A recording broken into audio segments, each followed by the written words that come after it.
From Tutorial Island to Max Cape, my Ironman took me 1600 hours to achieve this. As a freshly maxed Ironman, with nearly 0 PVM kills and experience, I needed a goal. Despite being unfamiliar with a lot of bosses in this game, I want to get absolute max gear in my Ironman, all by myself. Just me doing the most efficient way of grinding upgrades, including all 3 mega rares. This is my journey. Follow along as I go from freshly maxed to absolute maxed. After finally completing a 500 hour grind, my second ever mega rare, the Temekin's Shadow, I nearly 3 times the drop rate. It was finally time to move on. Well, what's next? I could go straight to my third raid, TOB. I have all of the gear ready for it. However, right now, I do not want to lock myself into another mega rare grind. I need a break. Something I put off for an insane amount of time is doing Armadyl to fortify my Missouri. The reason was that I wanted to use a shadow here because it's significantly better than Chin's. In order to fortify Missouri, we need to break down pieces of Armadyl chest plates, legs, or helmets for Armadylian plates. Then we use those plates on the Missouri pieces. This doesn't make our Missouri stronger, it only makes it tankier, making it only noticeably useful at a few places, such as necks. That's why I was able to put off this grind for so long. The defense from fortifying was never needed. This was much smoother than when I tried Black Chins here. Shadow hits pretty high and hard. I'm picking up at 209 KC, and in case you missed it in previous videos, we have 0 drops here so far. Remember, because we can break down any Armadyl piece for plates, we can theoretically just get 2 chest plates, and then break them down and fortify all 3 pieces of our Missouri. There's no specific piece we're after, we just need any drop. This mechanic should make it impossible to run into another Bandos scenario, where we got 6 chest plates before we finally get our tacits. There's a few ways to kill Kree with Shadow, and I'm still kind of exploring my preference and what's best. The first method I've tried was bulwark swapping with the Shadow. I attack with the Shadow every 5 ticks, and then I wear bulwark for 4. And repeat. This method works very smoothly, however I have seen 1 or 2 kills where we randomly just eat 40 damage in a couple ticks. Things get a bit messy when that happens, and there isn't really a way around it. Armadyl is just like that. After the kill, it's the same as any other God Wars dungeon boss, where we just heal in the minions with Blood Barrage to ideally start the next kill with max HP. The other method that I tried that was a bit easier to make mistakes on, but when it worked really well. Here we would freeze the Melior and Mage on the same tile, and then walk under them and pray range. This way we don't have a Melior or Major hitting us, just the boss and the range minion. And we are praying range anyway, so the minion won't really do anything. Kree also has a magic attack that is RNG and unavoidable, which is the main reason why we randomly take a lot of damage most of the time. Finally, 243 KC, our first drop, Armadyl Helmet. I didn't know this at the time I got the drop, but I learned that this was actually the best item we could have gotten. The Armadyl Helmet is a requirement for a Master Clue step, which means we won't be breaking it down, but rather we're going to save this for future clue completions.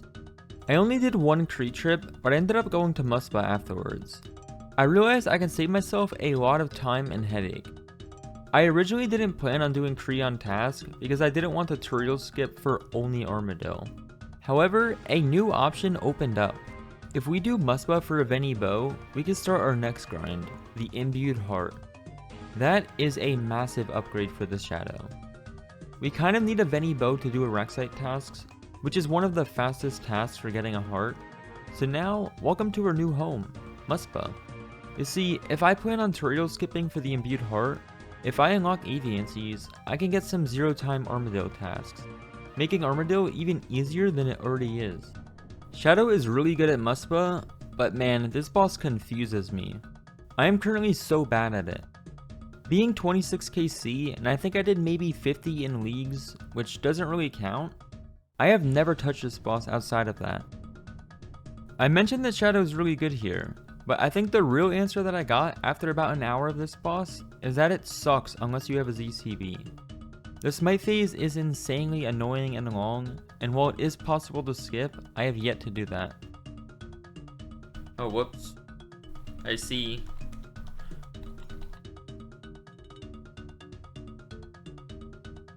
Oh my god, I clicked Scepter out of habit. That's disgusting. Let's not go back to TOA.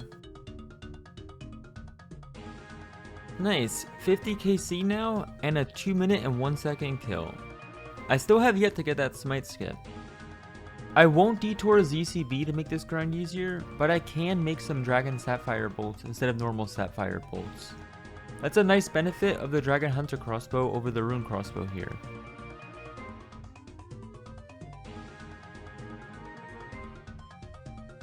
Yes, I got the skip finally! Straight 17 seconds faster than my PB. That was so much better. 56 kills for my first one ever. The skip is very RNG based. I don't think I was really even doing anything wrong to not get it until now. But I think understanding it and seeing it once should make it easier for me. When Muspah goes to the middle at the end of the kill, I have to kill him in exactly 2 hits with my T-bow. I also have to make sure that I attack him ASAP, so I'm spam clicking. And another important thing is that I have to be within 2 tiles of him, otherwise projectile delay will be too much. That was my second smite skip I got at 67 KC. It's picking up, but I still think it's going to be a rare occurrence. I quite literally do not have a ring for Muspah. The meta is to wear a light bearer with a ZCB for an extra spec per kill. However, I do not have a ZCB, and blowpipe is my best spec weapon and it's only used for emergency HP. Since the meta is to teleport out every kill and refill your spec, HP, and prayer anyway, Lightbearer does basically nothing for me. I don't have a range ring since I haven't touched Leviathan yet, and even if I did, that ring isn't always a max hit. So that leaves me one more option. If I hard camp Duke until I get a Magus ring, I can camp that at Muspah. That should give me a max hit for the extra DPS with my Shadow. At this point, any extra DPS would be better than my current ring. The Magus ring is about a 1 in 720 drop from Duke. Overall, not that bad. This boss is about 30 kills per hour, making it roughly a 25-hour grind for Henri. If you guys remember my Ultra ring grind as well, the way Desert Treasure 2 rings drop is a bit confusing, but it essentially has an anti-dry mechanic applied to it, meaning it's even more likely that we don't spend too long here. The anti-dry mechanic involves rolling 3 1 in 240 rolls in total for a 1 in 720. It's insanely dumb math and probably a controversial mechanic that should have never been added, especially because the rolls are invisible. But I won't talk too much about it because it's just confusing for everybody. The TLDR of the best way to look at it is we killed Duke 2 times in the beginning, and ever since kill number 3, we have been going for a 1 in 720 drop. Good luck. I just hit kill number 700 for a juicy 17 bronze chain bodies. Very cool drops here. 709 KC, a chromium ingot. Not looking good. Last video, I showed you guys how I killed Duke, which involved using an Emberlight the entire kill and 1 BGS spec. Since then, I've learned a couple things to help me out, and I do genuinely believe that the Nox Howley is not worth bringing here. To begin, the first thing I learned is that when starting the kill, I used to use a BGS spec to lower Duke's defense immediately. I now learned that it's actually better to start with an Emberlight, because you can squeeze in 2 hits before Duke's first attack, and then BGS the third, essentially giving you a whole extra attack. Then, because the BGS is 6 ticks, you can continue to do a 4 tick cycle with the Emberlight, losing no DPS until his eyeball spec, which then again allows you to Emberlight twice, resetting yourself to a new 4 tick cycle. At the last 110 HP, you can attack with a 4 tick weapon regardless, making the kill essentially the same. Almost no ticks lost with the Emberlight. I learned this like 50 kills ago, and I already got a new PB, 1 minute and 18 seconds. Here is kill number 750, a bit dry and still not lucky. 789 KC for Artisan 789.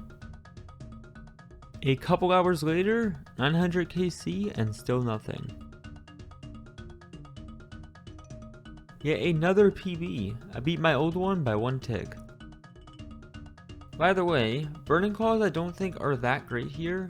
My logic for using them is that I will always use 1 BGS per kill, which is 50 spec, and including death charge, I heal about 65 to 75 spec back per kill. So it's either 1 BGS or nothing, or 1 BGS and a burning claw every other kill. I chose the latter. We are officially adding another boss to the 4-digit list in our KCs. 1000 Duke KC. A few hours later, 1100 KC. Not really seeing much of anything. I have this habit at Duke of not really looting much until I have to go bank. Call me elitist, but it should be semi-hard to die here, so if I lose everything that was on the 4, it's 100% on me.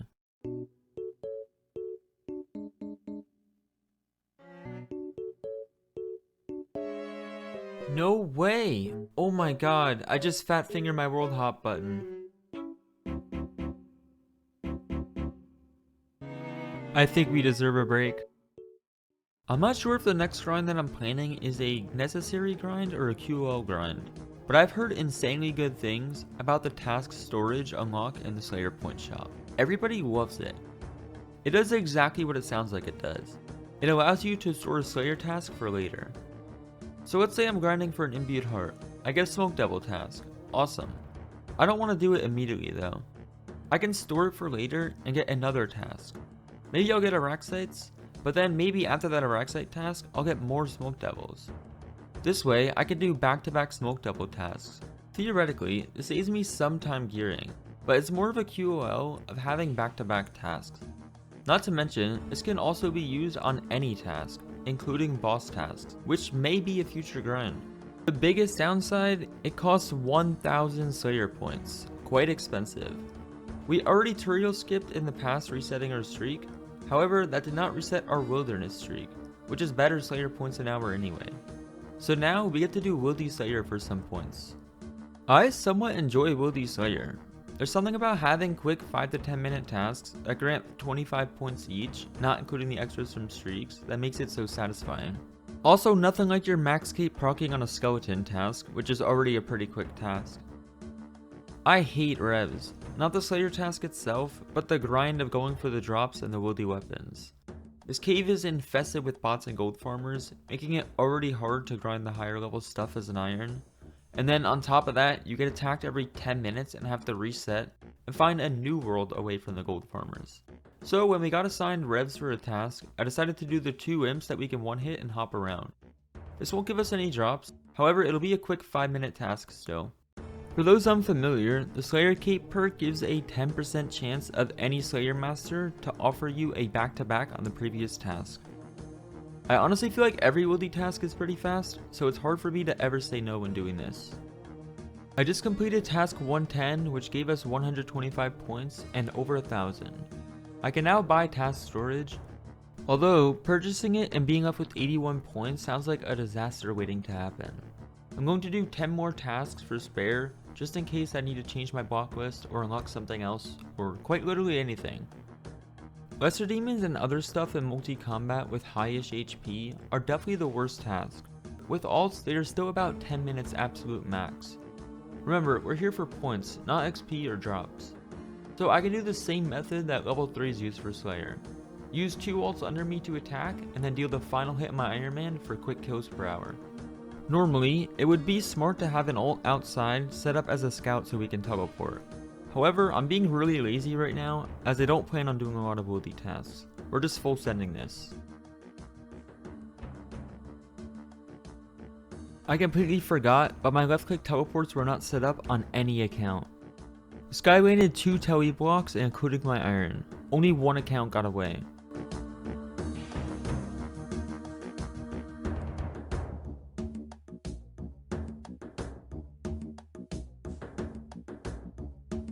I got extremely lucky that he focused on my Ironman. The other account that was teleblocked got away, and he was actually risking a few 100k in ether since he was using no wildy weapon. And as you could tell from this inventory setup, I never bother bringing much food or anything to escape. I usually just risk low, and if someone lands a TB, I allow them to kill me. That guy got a nice 3k. I think it was well deserved. I got a mammoth task not long after that, which was a lot nicer than lesser demons, because there's less PKers here. The speed of the task is about the same, about 600 kills per hour. These guys used to take 50 seconds to respawn, but thankfully with the Wildy rework about a year ago, they now take 9 seconds. It's significantly better. That was task number 119, so 120 is going to be our very last for the time being. That streak will give us enough points to comfortably do some normal Heartslayer. Ooh, a zombie task. This is actually really good because I can do zombie pirates. What in the heck are zombie pirates? Well, another piece of Wildy content that is actually worth grinding at some point. When I do my heart grind, I may or may not do Abbey Demons. Zombie pirates are kind of the deciding factor in that. These guys drop a scroll called the Teleport Anchoring Scroll, which will make me immune to being teleported at Abbey Demons. Problem is, it's kind of rare. 1 in 20,000 as a drop from the pirate, or 1 in 275 from the pirate locker. The pirate locker is unlocked with the occasional zombie pirate keys I've been picking up. Those keys are about 1 in 24. Going off the key rates, it's about 1 in 6k total zombie pirates. Not a grind I want to complete right now, but it's something to consider before we start going for the heart. At the very least, this is a very good Slayer task, because we're essentially zero timing the task, just working on getting the scroll at the moment. Here we are, 1.4k total Slayer points. Now we can spend and not feel guilty. Here we are, task storage complete. This is now a permanent upgrade. We may be using this years from now. I got 7 zombie pirate keys that I'm going to quickly open, just because you never know. No way, I actually got it on chest number 5.